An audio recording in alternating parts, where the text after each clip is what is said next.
வணக்கம், நான் உங்கள் Shabdina. Welcome back to Shabdina's kitchen. எல்லோரும் எப்படி இருக்கீங்க? நல்லா இருக்கீங்களா? இன்றைக்கி நம்ம கிச்சனில் பார்க்க போகிற ரெசிபி என்ன? தக்காளி சாதம். இது மட்டும் இல்லைங்க, இந்த தக்காளி சாதத்துக்கு தொட்டுக்க ஒரு சேப்பக்கிழங்கு சிப்ஸு.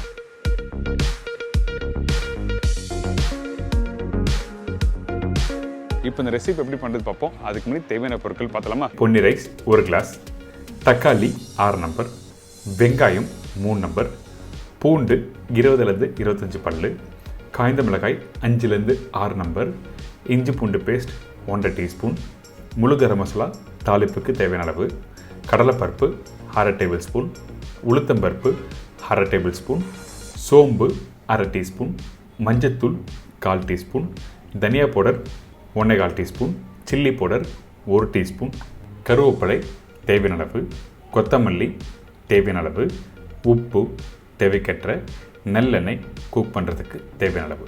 இதாங்க தக்காளி சாதத்துக்கு தேவையான பொருட்கள். இந்த அரிசியை இந்த பவுலில் போட்ட பிறகு நல்லா ஊற வச்சு வாஷ் பண்ணி அதுக்கப்புறம் நல்லா வேக வைக்க போகிறோம்.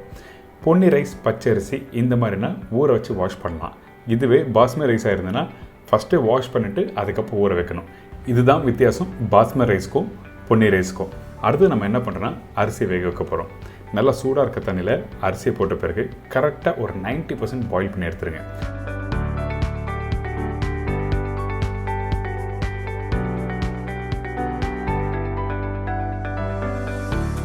எப்போவுமே வெரைட்டி ரைஸ் குக் பண்ணும்போது ஒரு 10% முன்னாடி எடுத்துக்கணும். ஏன் கேட்டோன்னா அப்போ தான் அந்த மசாலாவை போட்டு மிக்ஸ் பண்ணுறதுக்கு ரைஸ் கரெக்டாக ஒத்து வரும். அதனால் 90% அளவுக்கு பாயில் பண்ணி எடுத்துருங்க. வெல்டனாக குக் பண்ணக்கூடாது, அதே டைமில் அன்குக் பண்ணக்கூடாது. கரெக்டாக 90% எடுத்திங்கன்னா உங்களுக்கு கரெக்டாக இருக்கும். இதுக்கு பிறகு இந்த மாதிரி ட்ரே எடுத்துக்கங்க. நல்லா வடிகட்ட அந்த அரிசியை எடுத்து பெரிய ட்ரேயில் போட்டு அந்த அரிசியை கொஞ்சம் லைட்டாக சூடு ஆறணும். ஏன் கேட்டிங்கன்னா ஒன்றோட ஒன்று ஒட்டாமல் உதிரியாக வர்றதுக்காக இந்த மாதிரி ட்ரேயில் போடுறோம். அடுத்தது இந்த தக்காளி தொக்கு எப்படி ரெடி பண்ணுறது பார்த்தலாம். ஃபஸ்ட்டு கொஞ்சம் தேவையான எண்ணெய் ஊற்றிருக்கேன். எண்ணெய் கொஞ்சம் தாராளமாக ஊற்றலாம். ஏன் கேட்டிங்கன்னா வெங்காயம் நல்லா வதங்கிறதுக்கு எண்ணெய் கொஞ்சம் அதிகமாக வேணும். சோம்பு, பட்டை, லவங்கம், ஏலக்காய், பிரிஞ்சி இலை, கடலைப்பருப்பு, உளுத்தம்பருப்பு, பூண்டு, காஞ்ச மிளகாய், வெங்காயம்.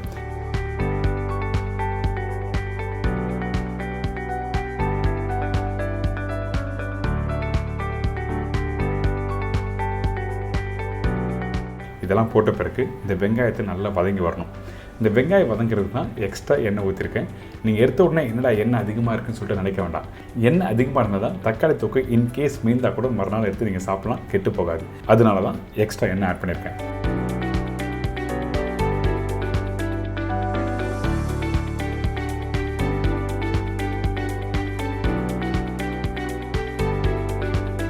இப்போது இந்த வெங்காயம் கொஞ்சம் லைட்டாக அந்த கோல்டன் ப்ரௌன் வதங்கி வர டைமில் இஞ்சி பூண்டு பேஸ்ட் போடுறோம். வெங்காயம் பார்த்தீங்களா, இந்த மாதிரி கொஞ்சம் லைட்டாக வதங்கி வரணும். அதே டைமில் அந்த கடலைப்பருப்பு, உளுத்தம் பருப்பும் கலர் மாறி இருக்கும். இதுக்கு பிறகு தான் இஞ்சி பூண்டு பேஸ்ட் போட்டிருக்கேன். இந்த இஞ்சி பூண்டு பேஸ்ட்டு போட்ட பிறகு நல்லா வதக்குங்க. ஏன் கேட்டிங்கன்னா முக்கியமான இன்க்ரீடியன்ஸை பார்த்தீங்கன்னா இந்த இஞ்சி பூண்டு பேஸ்ட் தான். எந்த அளவுக்கு இஞ்சி பூண்டு பேஸ்ட்டு போட்டு வதக்குறீங்களோ அந்த வாசனை நல்லா சூப்பராக எடுத்து கொடுக்கும்.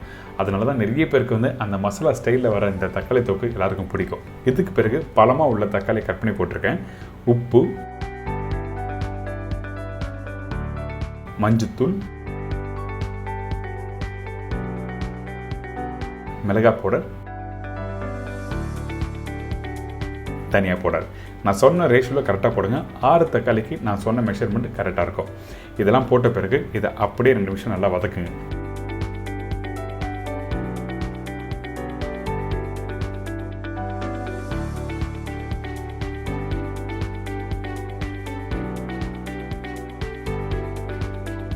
வதங்கி வர டைமில் கொஞ்சமாக தண்ணி ஊற்றி அதுக்கப்புறம் நல்லா குக் பண்ணுறோம்.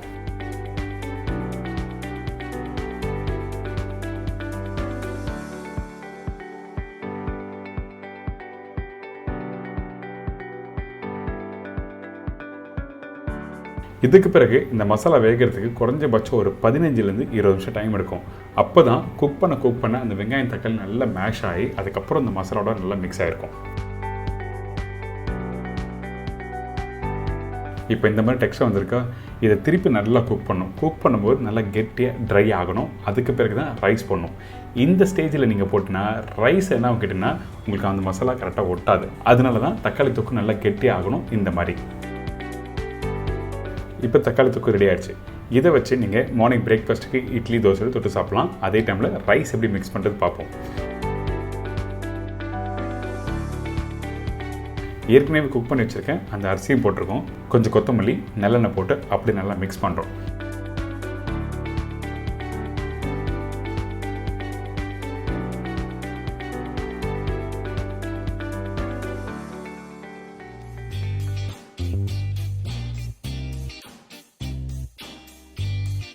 கொஞ்சம் மசாலா அதிகமாக இருந்தது, அப்படிலாம் காரம் அதிகமாக இருந்ததுன்னா அந்த டைமில் இந்த மாதிரி ஒயிட் ரைஸை போட்டு மிக்ஸ் பண்ணி ப்ராப்பரான உங்களுக்கு காரத்துக்கு ஏற்ற மாதிரி உப்புக்கு தேவையான அளவுக்கு நீங்கள் போட்டு மிக்ஸ் பண்ணிட்டீங்கன்னா தக்காளி சாதம் ready.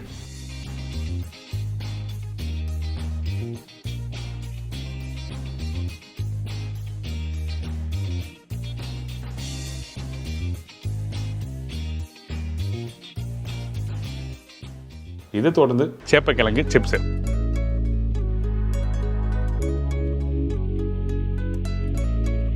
சேப்பக்கிழங்கு 250 gram, cornflour 1 tablespoon, chilli powder 1/2 tablespoon, உப்பு தேவையான அளவு, எண்ணெய் ஃப்ரை பண்ணுறதுக்கு தேவையான அளவு, கருவேப்பிலை கார்னிஷுக்கு தேவையான அளவு.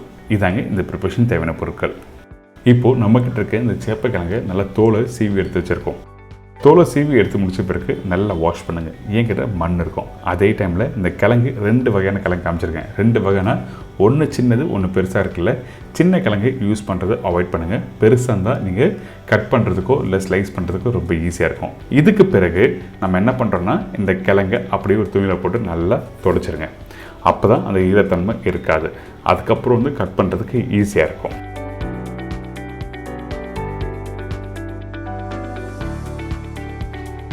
இப்போது இந்த கிழங்கு நல்லா தொடச்சாச்சு. இதுக்கப்புறம் நல்லா ஷார்ப்பான ஒரு கத்தி எடுத்துக்கோங்க. அந்த கத்தியில் தின் ஸ்லைஸாக கட் பண்ண ஆரம்பிங்க. கத்தி ஷார்ப்பாகலாம் தின் ஸ்லைஸாக கட் பண்ண முடியாது. அப்படி நீங்கள் தின்னாக கட் பண்ண நினச்சிங்கன்னா உங்களுக்கு ஃப்ரை பண்ணும்போது கிறிஸ்பியாக கிடைக்காது. அதனால தின் ஸ்லைஸாக கட் பண்ண சொல்கிறேன்.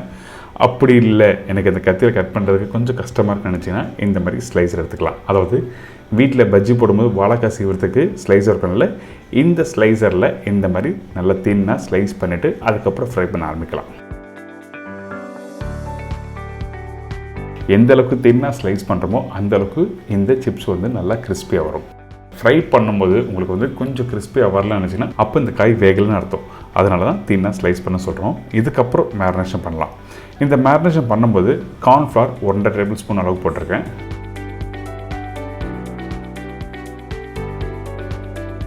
இதுக்கு பிறகு சில்லி பவுடர் காரத்துக்கு ஏற்ற மாதிரி நீங்கள் போட்டுக்கலாம். அதிகமான சில்லி பவுடரும் வேண்டாம். கொஞ்சமாக உப்பு போட்ட பிறகு இதை அப்படியே மிக்ஸ் பண்ணுங்கள். இந்த இடத்துல தண்ணி மிக்ஸ் பண்ணக்கூடாது. ஏன் கேட்டிங்கன்னா கிழங்குல தண்ணி விட ஆரம்பிக்கும். அதனால் நம்ம என்ன பண்ணுறோம், வெறும் இந்த மாவு, சில்லி பவுடர், சால்ட் இந்த 3த்தையும் நல்லா மிக்ஸ் பண்ணிவிட்டு அதுக்கப்புறம் டைரெக்டாக ஃப்ரை பண்ண போகிறோம்.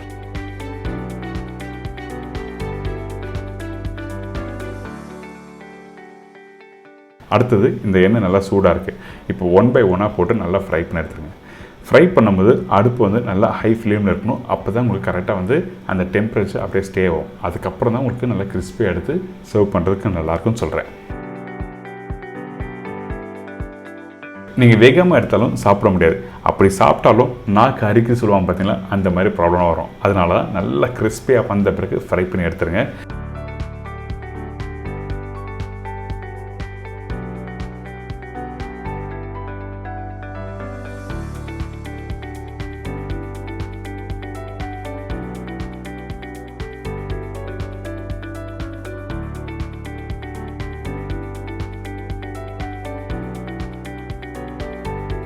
ஃபைனலாக கொஞ்சம் கருவேப்பிலை போட்டு எடுத்து சர்வ் பண்ணால் ஒரு சூப்பரான சேப்பங்களுக்கு சிப்ஸ் ரெடி. இந்த ப்ரிப்பரேஷன் நீங்கள் வீட்டில் ஸ்நாக்ஸும் சாப்பிட்லாம். அதே டைமில் லஞ்ச் டைமில், டின்னர் டைமில் சைட் டிஷ்ஷாக நீங்கள் எடுத்துக்கலாம்.